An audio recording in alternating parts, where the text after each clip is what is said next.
You're watching Advisor Talk with Frank LaRosa. It's the only podcast offering unfiltered guidance and direct advice for anyone in the financial services and wealth management industry. Learn more today at eliteconsultingpartners.com/podcast. And now, here's your host, Frank LaRosa.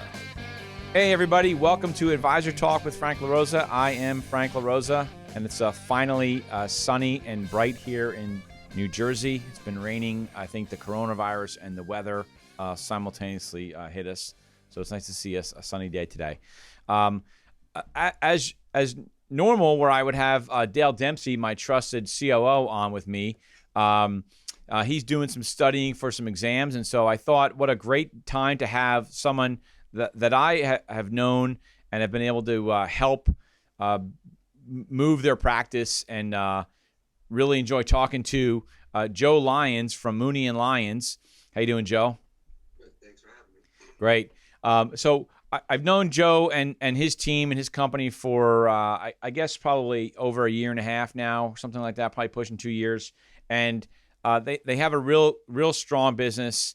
And I asked him to be on the show today because it's Advisor Talks. And so we're going to talk about what's going on. And some things that I've noticed that they were doing sort of before they moved to their new firm, and then after they moved to the new firm. And I thought that was really relevant because I was really impressed with what they've been doing and changes that they've made, how they're communicating with their clients, how they're using technology. And then we'll get into some of the things that you're dealing with just on a day-to-day basis with this new environment. So Joe, before we sort of get into that, maybe give the audience a little bit of a background of you and your firm, and then we'll go from there.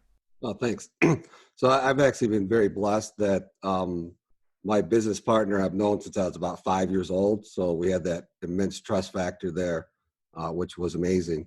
So when I graduated college, he recruited me into the financial world.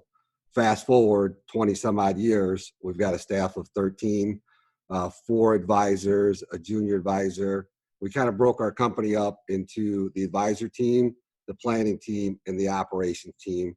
And we've kind of been going forward from there. So, got it. And so, talk a little bit about when we first started talking. You were at LPL, and there was some. We don't need to get into sort of the rationale and leaving and stuff, but you moved to a firm called Triad Advisors, and on a hybrid side. What I thought was interesting is that you're doing things today that you weren't doing before, right? So maybe talk to me a little bit about how the transition went, and what are the things that you've implemented now that you're at a new firm that you weren't doing before. And as an example, and I talk about you, I reference you more than a few times during the course of a week when we talk about technology. And so maybe talk a little bit about how you're using technology differently today than you were, we'll call it 6 months ago, 9 months ago. yeah, thanks. I actually have to give you a lot of the credit because when we first engaged with you. By the way, I didn't pay him for that, by the way. Thank you.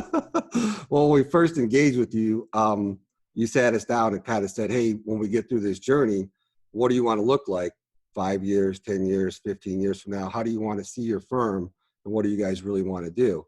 So we took that delight as you took us through the journey.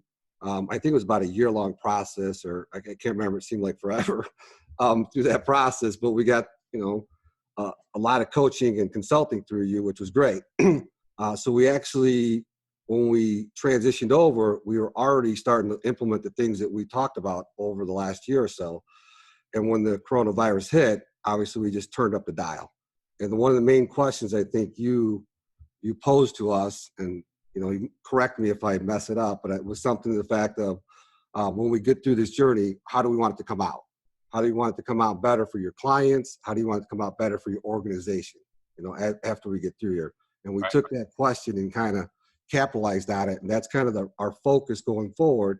When we go into something, how do we want to make it better for our organization, and how do we want to make it better for our clients? So can you give a couple? Can you give us a couple of examples of that? Yeah. So one of the things that we saw early on when this stuff started to happen, we went back to old school and said, hey, let's just get on the phones with people and just start dialing was our first reaction. But then we noticed that was very time consuming. So the next question was, how do we still let our clients know that we're here, but on a much bigger scale? So how do we reach, 100, 200 clients in an hour as opposed to, one client per phone call? So we started to dial up the podcast. We went from, I think it was one a month plan to I think we put out 6 or 7 relatively quickly. We immediately moved to Friday calls with Mooney Lyons, where we brought in fund managers to doctors. I think we did like 5 or 6 of them. So we tried to really let the clients know we're here for you. If you have questions, reach out to us. We're very visible. We're here. We're not going anywhere. We're going to get through this together. So on the podcast, first of all, what's the name of the podcast? It's a very good question. I don't remember off the top of my head. That's a great one. So basically, Mooney. Well, I saw your podcast because I went on your new website. For the folks that don't know this, I'm pretty I'm pretty direct when I work with a client, and one of the first things I do is I go to the website, and if they have yours was pretty good, but the point is that I think that your website is a central point of contact where you need to drive all of your clients. And so I was sort of checking up on my client after they left and said, okay, let's see if you've implemented the things that we talked about. And their website looked really good.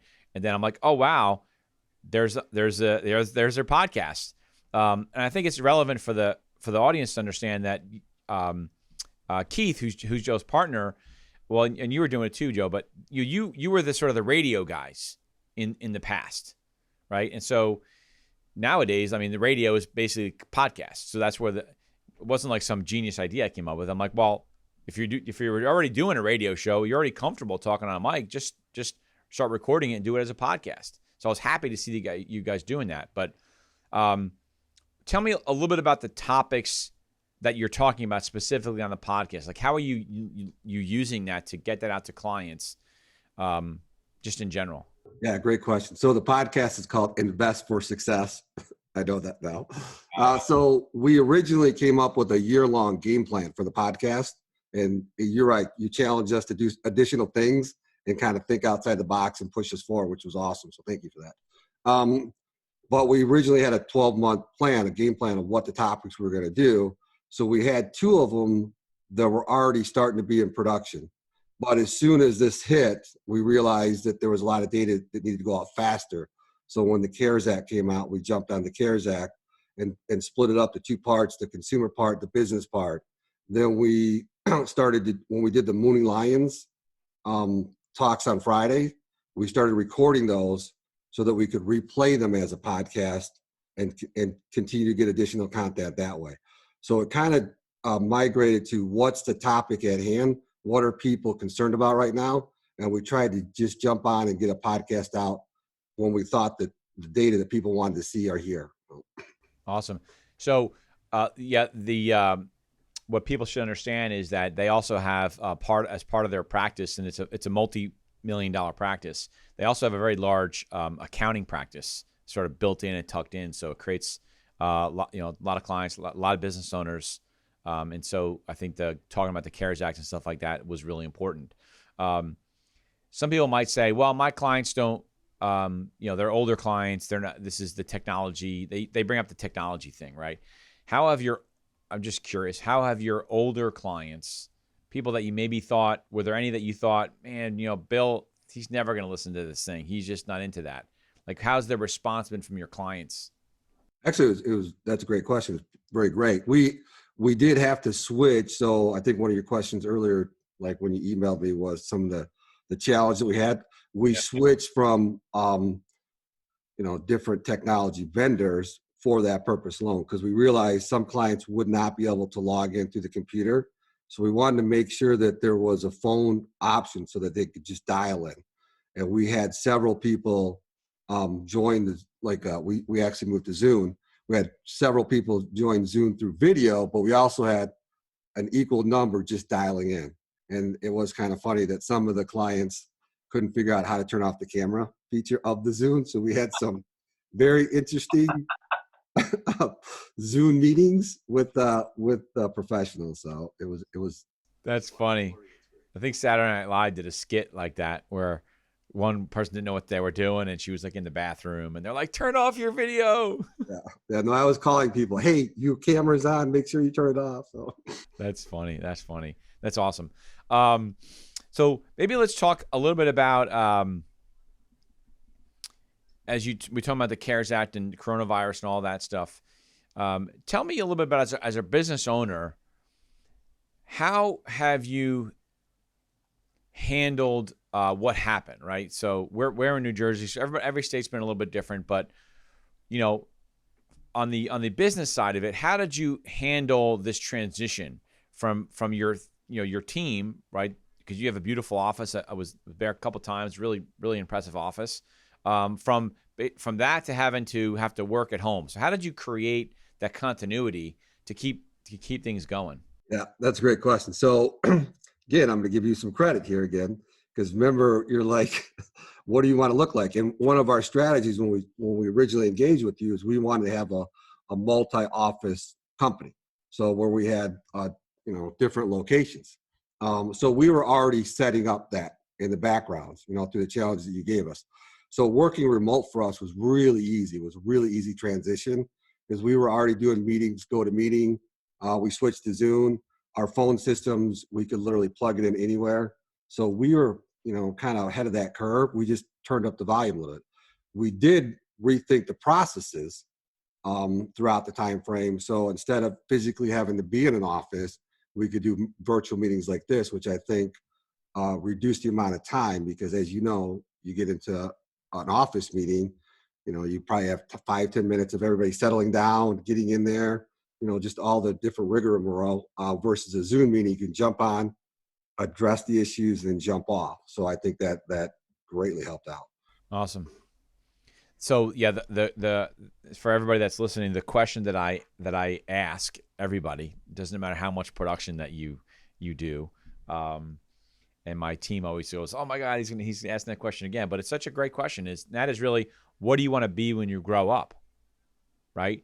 And just get you thinking about all that stuff. So, let me ask you this then: what do you think you would have done differently? Were there things where you're like, "Damn, man, we should have done that totally differently. That it screwed up or it didn't go so well."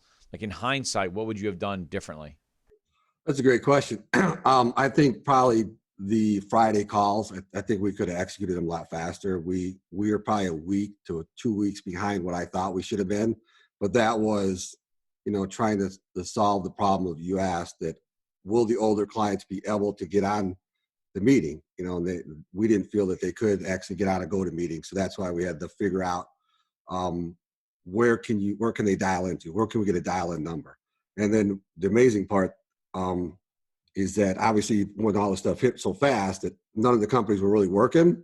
So it was hard to hire a new company or to contract with a new company because everybody was trying to do the same thing. Right. So that was one of the bigger challenges, that trying to actually get a vendor that we could get a dial-in number for. And that took, I think, almost a week to just get somebody on the phone, how this works, how can we get this set up, how do we make sure our clients can dial into it, want a dedicated line. That was probably one of the most challenging parts, I think. Okay. So let me go back to, because I think that people probably want to know this, because I want to know this.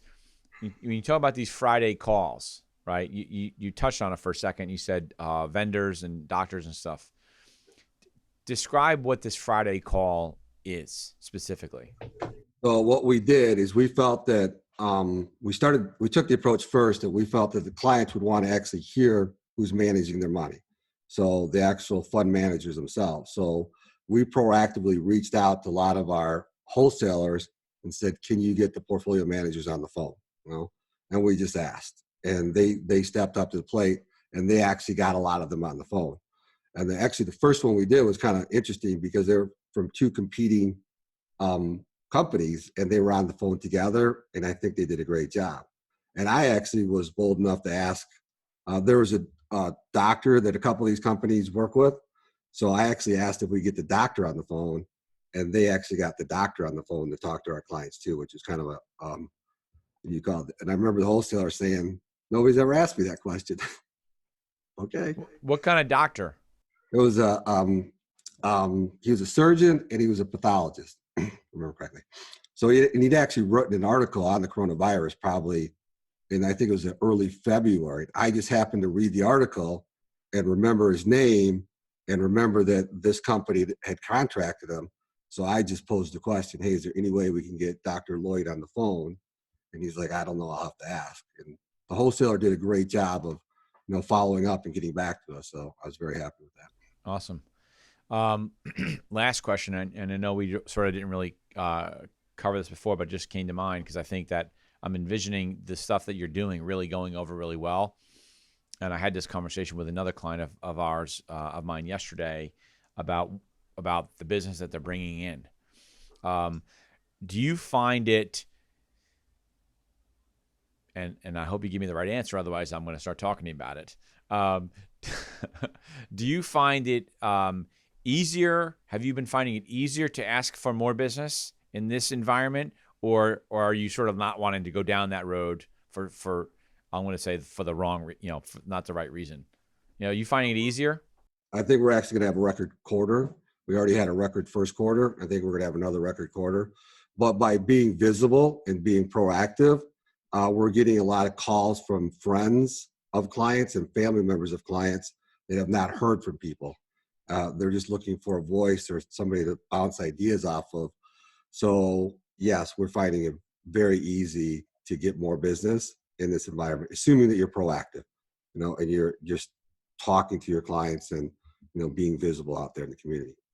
Right. That's basically that was the answer I was looking for. So I'm proud of you.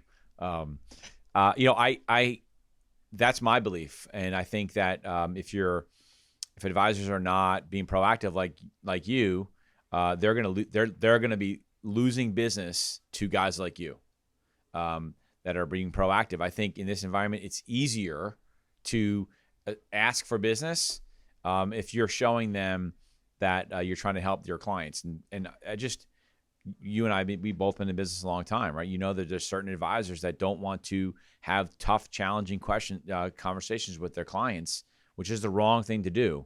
And so I applaud you guys for doing that. So your website is mooneylyons.com. I know you're working from home, but you're in South Barrington, right? Is that so? What would you say? This will be I'll give you your opportunity to give an elevator pitch. So for people that are looking for some guidance and advice, right? So if I'm someone that's someone doing $400,000 or $500,000 and I don't have the staff to do the things that you're doing, right? Why would I want to be part of your group?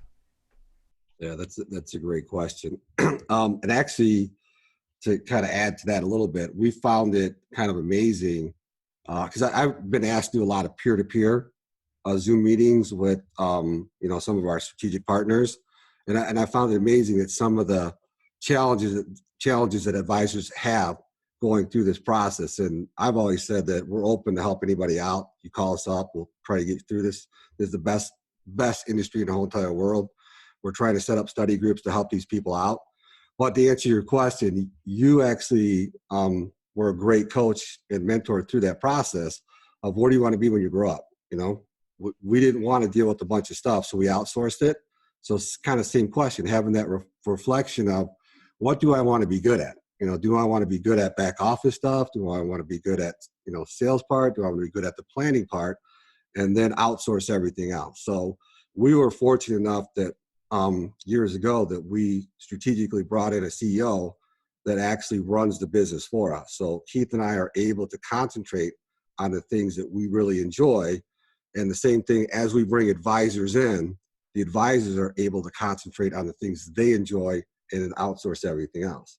And then if some advisors don't want to be advisors, they kind of just want to be planners or on salary, we actually built a spot for those people as well to plug them in, just to really allow people to enjoy what they do for a living and focus on that. And we found that once people do that, the productivity just goes through the roof, because they're doing the things they like doing, enjoy doing, and it's just so much easier to do that type of stuff. So Awesome. Thank you. Well, thank you for your time. For those of you that you gave me so many accolades. I really appreciate that. This wasn't really planned. It was one of these things like, hey, Joe, do you want to be on a call with me in a couple of days? He's like, yeah, sure. And so this worked out really well. I really appreciate it. I knew you'd come with great content because I just see the stuff that you're doing, and I'm so proud of you guys for just executing on those things. Because a lot of times I help a client and they say they want to do certain things and they make the move and they just keep doing the same thing they were always doing, right? And so like, why go through the hassle? And so I really appreciate it. For my listeners, thanks for listening. Don't forget to subscribe to our podcast. Go to iTunes, where I think we're pushing north of 20,000 downloads. And so been only doing this for like maybe 6 months or so, a little over 6 months. So I really appreciate it. I think we have like 60 or 65 ratings on iTunes. So we really appreciate that. Most of them are 5 stars. So I'm not sure about the 1 or 2 stars, but I think I may know who those people are. But anyway, thanks a lot for listening, and we look forward to our next show. Thank you. Thanks for watching Advisor Talk with Frank LaRosa. If you enjoyed this video, make sure to check out some of our other episodes. Don't forget to like, share, and subscribe to our channel, and we will see you back here next week.